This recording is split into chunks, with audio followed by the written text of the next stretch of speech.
Dear students, Assalamu alaikum. My name is Mohammad Fawad, lecturer of Maths, Noor School and College Manasara. Students, previous lecture के अंदर हमने जो है वो question solve किया था एक्सरसाइज 6.4 का, और उसके अंदर हमने एक मेथड सीखा था साइमल्टेनियस लीनियर इक्वेशंस को सॉल्व करने का। लीनियर इक्वेशंस के बारे में मैंने आपको बता दिया था, और फुली जो है वो उसके बारे में, उस क्वेश्चन के बारे में या उस फॉर्म के बारे में मैंने आपको जो है वो क्लेरिफाई कर दिया था कि कोफिशिएंट्स कैसे, वो जो फॉर्म थी वो हमारे पास बाय जो है वो कोफिशिएंट थी, इक्वेटिंग देयर कोफिशिएंट थी, उस फॉर्म को सॉल्व करना था।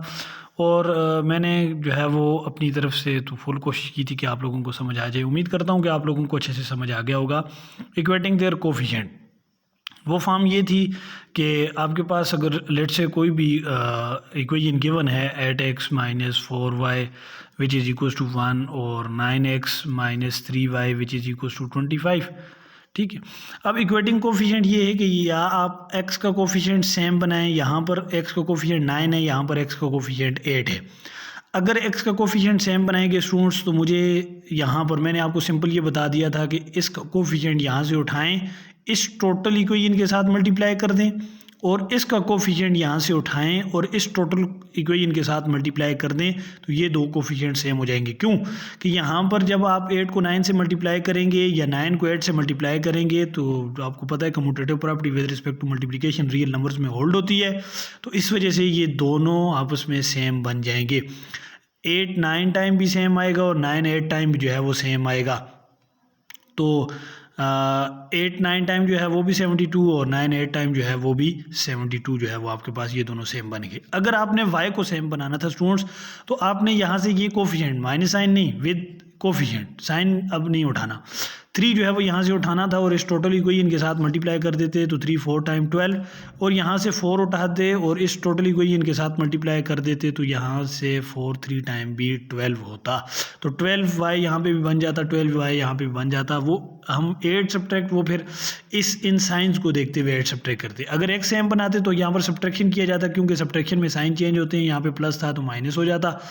अगर इसका y का कोफिशिएंट सेम बनाते तो यहाँ पर माइनस था, तब भी हम सब्ट्रैक्ट करते, क्योंकि सब्ट्रैक्शन में को यहाँ पर साइन चेंज हो जाते हैं, ये माइनस था प्लस हो जाता, ये भी 12y ये भी 12y बन के, तो ये कैंसिल आउट हो गया, हमारे पास x की वैल्यू मिल जाती स्टूडेंट्स, और उस इक्वेशन उस वैल्यू को हम किसी एक इक्वेशन में पुट करते तो हमें y की वैल्यू मिल जाती।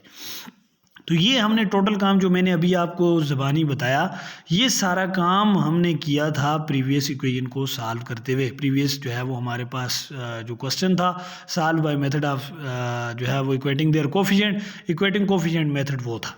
आज हम जो है वो क्वेश्चन सॉल्व करने जा रहे हैं exercise 6.4 question number 2, solve the equation by method of elimination by substitution. अब एलिमिनेशन बाय सब्स्टिट्यूशन का सेकंड पार्ट जो है वो मैं सॉल्व करवा रहा हूँ। फर्स्ट पार्ट आसान है स्टूडेंट्स, वो आप लोगों ने खुद सॉल्व करना है, 2 ही पार्ट इसमें से सॉल्व करने, ऊपर टिक लिखा हुआ है आप देख सकते हैं। सेकंड पार्ट जो है वो मैं सॉल्व करवाने जा रहा हूँ। एलिमिनेशन बाय सब्स्टिट्यूशन क्या है, मैं इसी फॉर्म को उठाता हूँ, सिंपली आपको यहाँ पर इसका टोटल स्केच समझा देता हूँ क्वेश्चन का स्टूडेंट्स के, ये एलिमिनेशन बाय सब्स्टिट्यूशन कैसे सॉल्व होगा, फिर इंशाल्लाह हम क्वेश्चन की तरफ आ रहे हैं, क्वेश्चन को सॉल्व कर देते हैं। यहाँ से मैं ये फॉर्म उठा देता हूँ, 8x - 4y which is equal to 1 एक equation, 9x - 3y which is equal to 25 equation 1 और इक्वेशन 2। ठीक है जी, इसको मैंने नाम दे दिया। एलिमिनेशन क्या है, एलिमिनेशन बाय सब्स्टिट्यूशन मीन्स कि फर्स्ट इक्वेशन उठाओ 8x - 4y which is equal to 1, यहाँ से इस इक्वेशन को x के लिए या y के लिए सॉल्व कर दो, x के लिए या y के लिए सॉल्व कर दो, मीन्स कि यहाँ से x या y की वैल्यू फाइंड कर दो। फर्स्ट इक्वेशन उठाओ, सेकंड इक्वेशन उठाओ, फर्स्ट इक्वेशन उठा रहे हो तो यहाँ से जो भी सॉल्व कर रहे हो उसको सेकंड में पुट कर दो, सेकंड उठा रहे हो तो फर्स्ट में पुट कर दो, जस्ट बस ये मेथड है कि यहाँ से आप इसको अगर x के लिए, लेट से मैं x की वैल्यू फाइंड करना चाह रहा हूँ, तो क्या होगा 8x ये -4y है, तो इस साइड पे आके क्या हो जाएगा +4y which is equal to 1 + 4y हो जाएगा। यहाँ पे 8x की वैल्यू चाहिए ना, 8 जो है वो मल्टीप्लाई हो रहा है तो यहाँ पे आके डिवाइड हो जाएगा, ये कैंसिल आउट हो जाएगा, x which is equal to 1 + 4y divided by 8 हो जाएगा स्टूडेंट्स। यहाँ से मैंने x की वैल्यू इक्वेशन 1 से फाइंड कर दी, यहाँ पे सेकंड इक्वेशन में आए, इस x की जगह पे मैं वैल्यू पुट कर दूंगा, ये टोटल y में, क्योंकि ये y की फॉर्म में आ गई, ये टोटल y की फॉर्म में मिल जाएगा मुझे टोटल इक्वेशन, और y के लिए सॉल्व करना आसान है। यहाँ से y की वैल्यू सॉल्व करके वापस ला के यहाँ पे मैं पुट कर दूंगा, मुझे x की वैल्यू भी मिल जाएगी। हमने जो भी मेथड सीखना है उसमें से इक्वेशन को सॉल्व करते हुए x और y की वैल्यू फाइंड करनी है। एलिमिनेशन हमने ये की, यहाँ से x के लिए इसको सॉल्व कर दिया, और सब्स्टिट्यूशन ये की कि यहाँ से इस वैल्यू को उठाया और यहाँ पर इस x की जगह पे पुट कर दिया, जो x की जगह पे पुट किया वो सब्स्टिट्यूट किया, और जहाँ से ये x की वैल्यू सॉल्व की वो हमने एलिमिनेट कर दिया। आप इसी तरह इससे y की वैल्यू भी फाइंड कर सकते हैं। ऐसा नहीं है कि आप यहाँ पर इसको सिर्फ x को ही हमेशा जो है वो एलिमिनेट करेंगे, आप y के लिए भी कर सकते हैं। एलिमिनेट से मुराद कि इससे देखें हमने यहाँ पर सब्स्टिट्यूट किया ना, तो ये x खत्म हो गया। कैसे कि यहाँ पर मैं पुट करके आपको दिखा देता हूँ कि ये x खत्म हो जाएगा, सिंपल y में ये इक्वेशन आ जाएगी, ये एलिमिनेट हो गया, खत्म हो गया। 9 इंटू x की वैल्यू में अगर पुट करूँ तो वो ये है अब 1 + 4y divided by 8 - 3y which is equal to 25। अब मैं इसको मल्टीप्लाई करूँगा तो ये 9 + 36y divided by 8 - 3y which is equal to 25। तो आप देख सकते हैं यहाँ पर स्टूडेंट्स ये टोटली ये भी y और ये भी कांस्टेंट, ये भी कांस्टेंट, ये भी कांस्टेंट।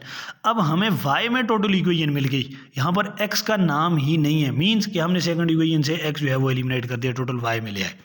तो ये एलिमिनेशन बाय सब्स्टिट्यूशन मेथड है। एलिमिनेशन मींस के ख़त्म करना, एक वेरिएबल को ख़त्म कर देंगे, सॉल्व कर देंगे, उसके लिए वैल्यू दूसरे में ला के पुट कर देंगे, उस इक्वेशन में से वो जो वेरिएबल है वो एलिमिनेट हो जाएगा, टोटल 1 वेरिएबल इक्वेशन बन जाएगी। उसको सॉल्व करना आसान है, वहाँ से जो भी वेरिएबल फॉर्म बनेगी उसको सॉल्व करेंगे, उठा के दूसरे में पुट कर देंगे। अब यहाँ से हम y की जो वैल्यू सॉल्व करेंगे, यहाँ पर y की जगह पे पुट कर देंगे, x की वैल्यू भी आ जाएगी, y की वैल्यू यहाँ से मिल जाएगी, x की वैल्यू यहाँ से मिल जाएगी। हमने x और y की वैल्यू फाइंड करनी है असल में, तो वो हम फाइंड कर चुके।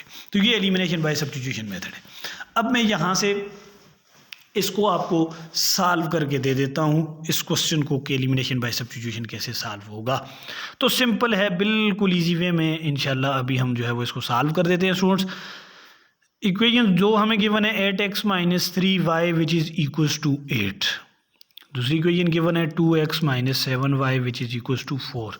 इसको इक्वेशन 1 का नाम दे देता हूँ और इसको इक्वेशन 2 का नाम दे देता हूँ, ठीक है जी। फ्रॉम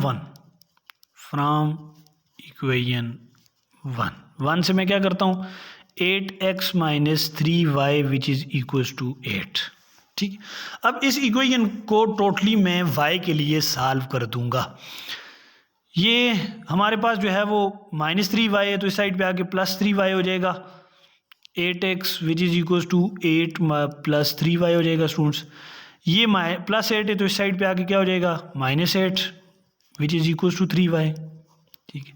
अब इन दोनों में से मैं 8 कॉमन ले सकता हूँ बाहर, या 8 आप कॉमन लें, आपकी मर्जी, नहीं भी ले रहे तो आपकी मर्जी। तो मैं 8 जो है वो इन दोनों में से बाहर कॉमन ले लेता हूँ, 8 × x - 1 which is equals to 3y।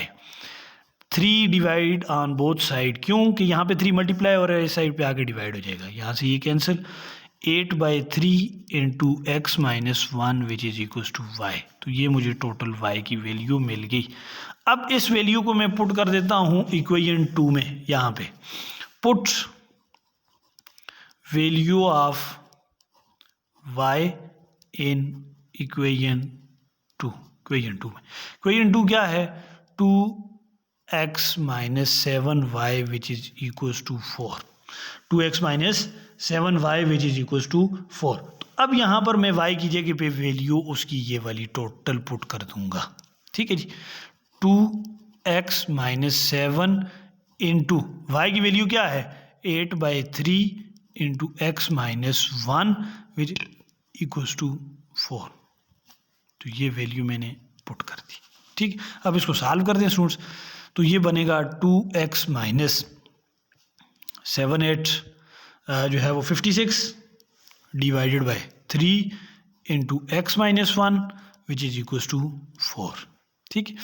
अब यहाँ से क्या होगा 2x, अब इस माइनस साइन को भी और इस कांस्टेंट को भी टोटल 1/1 इनके साथ मल्टीप्लाई कर दें, तो ये -56x डिवाइडेड बाय 3 हो जाएगा जब इसके साथ मल्टीप्लाई होगा। ये माइनस माइनस प्लस हो जाएगा, ये 56 डिवाइडेड बाय 3 हो जाएगा विच इज इक्वल्स टू 4, ठीक। 2x - 56x divided by 3 which is equals to 4। ये प्लस है तो इस साइड पे आके क्या हो जाएगा -56 डिवाइडेड बाय 3। अब देखें हमें दोनों साइड पे क्या करना है, एलसीएम। इस साइड पे भी एलसीएम और इस साइड पे भी एलसीएम। क्यों कि जब आपके पास फ्रैक्शन फॉर्म हो और मिडिल में एडिशन या सब्ट्रैक्शन का साइन आ जाए हाँ स्टूडेंट्स, तो हम कंफर्म एलसीएम लेके सॉल्व कर देते हैं। इसका एलसीएम भी मेरे पास जो है वो यहाँ से क्या आएगा, यहाँ पे चूँकि 1 है और यहाँ पे भी 1 है, इन दोनों का एलसीएम 3। ठीक है, अब एलसीएम का रूल ये है कि ये 3 है ये 3 है, तो ये माइनस साइन के साथ एज इट इज़ आ जाएगा यहाँ पर। ठीक है, सेम क्वांटिटी। यहाँ पे 1 है, 1 को कितने टाइम मल्टीप्लाई करूँगी, 3 आए, 1 को 3 टाइम, उस 3 को फिर मैं इसके साथ इधर मल्टीप्लाई करूँगा, 3 2s are 6x हो जाएगा, विच इज़ इक्वल्स टू, यहाँ पर भी एलसीएम क्या बनेगा 3, ये -56 अपनी जगह पे, और यहाँ पर 1 को 3 से मल्टीप्लाई करूँगा तब 3 आएगा, उस 3 को मैं इधर मल्टीप्लाई कर दूंगा तो ये मेरे पास 12 आ जाएगा। ठीक है स्टूडेंट्स, इन दो को सब्ट्रैक्ट करें, सेम है, इन दो को सब्ट्रैक्ट करें तो यहाँ पर -50 डिवाइडेड बाई 3 आ जाएगा। मैं 3 लिख देता हूँ, -50x divided by 3 which is equals to, इन दो को जो है वो यहाँ से सब्ट्रैक्ट करूँ तो ये मेरे पास बन जाएगा 44 माइनस, क्योंकि बड़ी टर्म के साथ माइनस है तो यहाँ पर आ जाएगा -44 डिवाइडेड बाई 3। अब माइनस माइनस से cancel, 50x divided by 3 which is equal to 44 divided by 3। मैं 3 को इधर भी मल्टीप्लाई कर देता हूँ, इधर भी मल्टीप्लाई कर देता हूँ, ये यहाँ से कैंसिल हो जाएगा, ये यहाँ से कैंसिल हो जाएगा, 50x which is equal to 44 आ जाएगा। 50 को मैं इधर भी डिवाइड कर देता हूँ स्टूडेंट्स, और इधर भी डिवाइड कर देता हूँ, ये यहाँ से कैंसिल, दिस इम्प्लाइज दैट जो x की वैल्यू मेरे पास आएगी, x which is equal to 44 by 50 आ जाएगा। ठीक है, अब इसको मज़ीद सिंप्लीफाई कर देते हैं, 2 के साथ कैंसिल हो रहे हैं, 2 2 टाइम 4, 2 2 टाइम 4, यहाँ पे 2 2 टाइम 4 और 2 5 टाइम 10। ठीक है जी, तो यहाँ से ये x which is equal to 22 by 25, तो ये x की जो है वो सिंपलेस्ट फॉर्म मुझे मिल गई, मीन कि x की वैल्यू मिल गई। ये x की वैल्यू अब मैं उठा के यहाँ पर जो y की वैल्यू के लिए सॉल्व किया था, इस x की जगह पे अगर पुट कर दूँ, इस x की वैल्यू को स्टूडेंट्स में यहाँ पर इस x की जगह पे पुट कर दूँ तो मुझे किसकी वैल्यू मिल जाएगी, y की वैल्यू मिल जाएगी। बस सिंपली आपने क्या करना है कि अब यहाँ से इस x की वैल्यू को उठाना है, 22/5 को यहाँ पे पुट करके सॉल्व कर देना है, आपको y की वैल्यू मिल जाएगी। अब यहाँ पर x की वैल्यू है 22/5, तो यहाँ पर इसमें पुट कर दें तो 8/3 इंटू x की वैल्यू है 25 है, ये 25 minus 1 which is equals to y।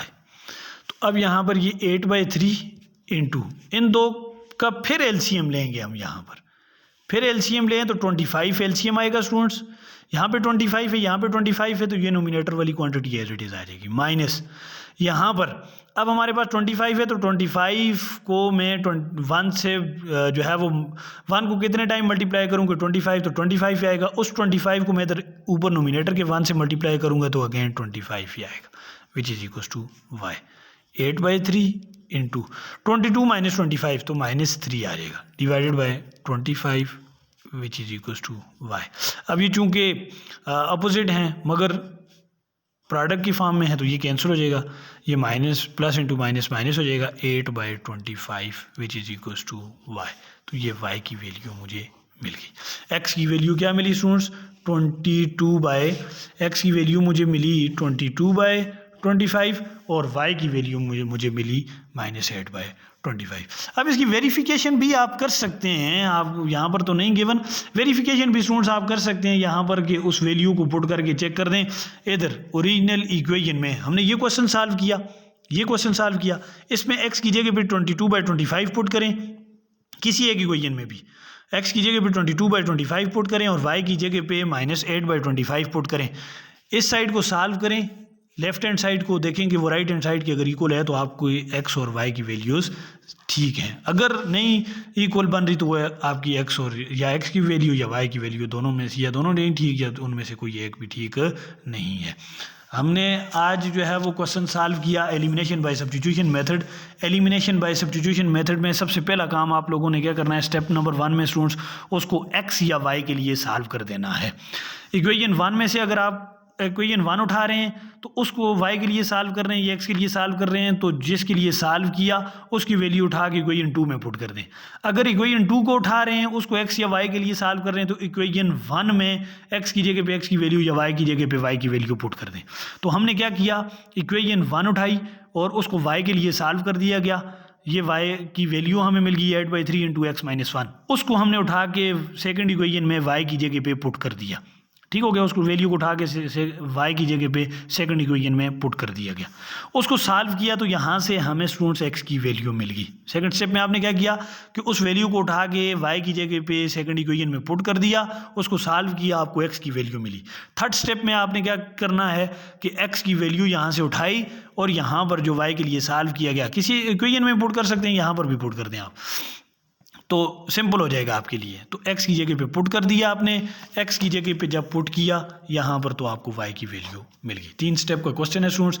यहाँ पर फिर भी किसी स्टूडेंट को किसी भी जगह पर कोई प्रॉब्लम हो तो आप मुझसे पूछ सकते हैं।